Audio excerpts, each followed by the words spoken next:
បាទសួស្តីបងប្អូនថ្នាក់បឋមទាំងអស់គ្នាបាទហើយថ្នាក់អនុវិទ្យាល័យក៏យើងអាចរៀនបានដែរបើមិនយើងអត់ទាន់ច្បាស់ចំណុចទាំងអស់ហ្នឹងបាទតើតើជាមួយការបូកអក្សរបាទអាញាត់ឬក៏អធីអាហ្នឹងតែមួយណាបាទអ្វីដែលយើងអត់ដឹងបាទអញ្ចឹងទី1គេឲ្យយើងរកតម្លៃរបស់ a បាទយើងរកតម្លៃរបស់ a យើងរកយ៉ាងម៉េចអញ្ចឹងយើងមើលចង់រកតម្លៃរបស់ a យើងដឹងថា a បូកជាមួយ a ស្មើជាមួយនឹង 2a ណាព្រោះមាន a 2ដងអញ្ចឹងយើងអាចទាញបានថា 2a ស្មើជាមួយនឹង8ព្រោះ a បូកជាមួយ a ស្មើ 2a បាទអញ្ចឹងក្នុងលក្ខខណ្ឌនេះបងអូនឃើញថានេះវាសញ្ញាគុណមកន័យថា2គុណជាមួយ a ស្មើ8អញ្ចឹងដើម្បីបំបត្តិលេខ2ចេញពីកន្លែង a បានព្រោះយើងចង់រក a អញ្ចឹងយើងត្រូវចែកនឹង2បាទអញ្ចឹងយើងបាន 2a ហ្នឹងយកមកចែកនឹង2បាទដូចនេះ8ក៏យើងត្រូវចែកនឹង2ដែរអញ្ចឹង 2a ចែកនឹង2អស់ហើយនៅសល់តែ a បាទ8ចែកនឹង2ស្មើជាមួយនឹង4មានវិធីមួយទៀតដែលបងអូនអាចធ្វើបានគឺ a បូក a ស្មើ 2a អញ្ចឹងយើងអាចទៅបានថា 2a ស្មើជាមួយនឹង8អញ្ចឹង a ស្មើជាមួយនឹង8ចែកនឹង2យកតែម្ដងក៏បានដែរព្រោះអីដោយសារ2គុណជាមួយ a កន្លែងនេះណាបាទកន្លែងនេះគឺ2គុណជាមួយ a អញ្ចឹងយើងអាចទាញបានថា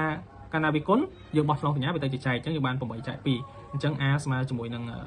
4តែមើលបន្តទៀតយើងរកតម្លៃរបស់ b បាទកាលណាយើងចង់រក b អានេះវាប្រៀបដូចជាសមីការមួយអញ្ចឹងដោយសារវាមានប្រព័ន្ធគ្នាវាណាមាន2បាទអានេះយើងអាចនិយាយថាជាទី1ហើយអានេះយើងអាចនិយាយថាទី2បាទអញ្ចឹង a បូកជាមួយ a ស្មើប៉ុន្មាន a បូកជាមួយ a ហ្នឹងគឺស្មើជាមួយនឹង 2a អញ្ចឹងក្នុងលក្ខខណ្ឌហ្នឹងគឺបងអូនអាចសរសេរបានថា 2a ស្មើជាមួយនឹង10បាទ 2a ស្មើ10អញ្ចឹងខ្ញុំសូមសរសេរកាន់នេះដោយសារកន្លែងនេះបាទកន្លែងនេះណានេះ a បូកជាមួយ a គឺស្មើជាមួយនឹង 2a អញ្ចឹងដើម្បីទៅរកតម្លៃ b បានតើយើងរកតម្លៃ a ឃើញសិនបាទព្រោះអីនេះយើងមើលអានេះបាទមើលខាងក្រោមណា b បូកជាមួយនឹង a ស្មើ6អញ្ចឹងដើម្បីទៅរកតម្លៃរបស់ b បានតើរកតម្លៃ a ឃើញសិនបាទបើយើងអាចរក a ឃើញទេយើងទៅរក b អត់ចេញដែរអញ្ចឹងហើយយើងរក a មកយើងបាន2a ស្មើជាមួយនឹង10អញ្ចឹងកន្លែងហ្នឹងយើងអាចឃើញថា a ស្មើជាមួយនឹង5ព្រោះយើងបោះឆ្លងសញ្ញាណា10ចែក2ស្មើ5អញ្ចឹង a ស្មើ5ឃើញ a ស្មើ5ហើយយើងអាចរក b បានដោយយើងយកទៅចំនួនចូលអាលេខ2នេះលេខ2ដែលខ្ញុំបានតាំងនេះណាបាទចំនួនចូលកន្លែងហ្នឹងមកអញ្ចឹងយើងចំនួនចូលកន្លែងហ្នឹងមកយើងអាចរក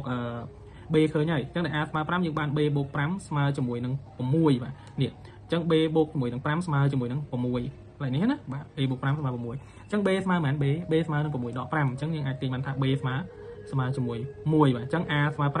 5ហើយ b ស្មើជាមួយនឹង1បាទយើងមកមើលលំហាត់ខាងក្រោមបន្តទៀតបាទខាងក្រោមនេះខ្ញុំអាចសរសេរថានេះវាជាសមីការទី1ហើយនេះវាជាសមីការទី2ដែលយើងចង់រកអក្សរដែលយើងចង់រកឬក៏អត្ថេដែលយើងចង់រកហ្នឹងគឺ b បាទចង់រក b ប៉ុន្តែដោយសារ b វាមានទំនាក់ទំនងជាមួយនឹង a អញ្ចឹងយើងត្រូវតែរក a ឃើញសិនបាទអញ្ចឹង a យើងមើលកន្លែងនេះបាទ a បូក a ស្មើ 2a អញ្ចឹង 2a ស្មើ14បាទ 2a ស្មើ14ណាអញ្ចឹងនេះខ្ញុំសរសេរកន្លែងនេះបាទ a បូក a ស្មើ 2a អញ្ចឹង 2a ស្មើនឹង14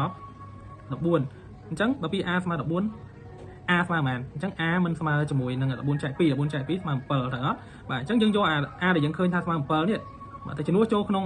ទី2នេះណាបាទជំនួសចូលក្នុងទី2នេះមកបាទជំនួសចូលកន្លែង a មកព្រោះយើងរកឃើញតម្លៃ a ហើយយើងចង់រក b យើងត្រូវយក a ទៅជំនួសកន្លែងហ្នឹងបន្តទៀតបាទអញ្ចឹងយើងបាន b ដកប៉ុន្មានបើយើងជំនួសអញ្ចឹងដោយសារ a ស្មើ7យើងបាន b ដក7បាទ b ដក7ស្មើជាមួយនឹង2បាទអញ្ចឹង b ស្មើប៉ុន្មានយើងអាចរក b ឃើញទេបាទបើ b ដក7ស្មើ2អញ្ចឹង b យើងបោះលេខ7ឆ្លងសញ្ញាមកទៅជា7បូក2អញ្ចឹង b ស្មើនឹង9បាទអញ្ចឹង b ដែលយើងចង់រកនេះគឺវាមានតម្លៃស្មើនឹង9បាទព្រោះអីយើងបោះឆ្លងសញ្ញាអញ្ចឹងនៅសល់លំហាត់2ទៀតបាទទី1គឺរក b បាទនេះណា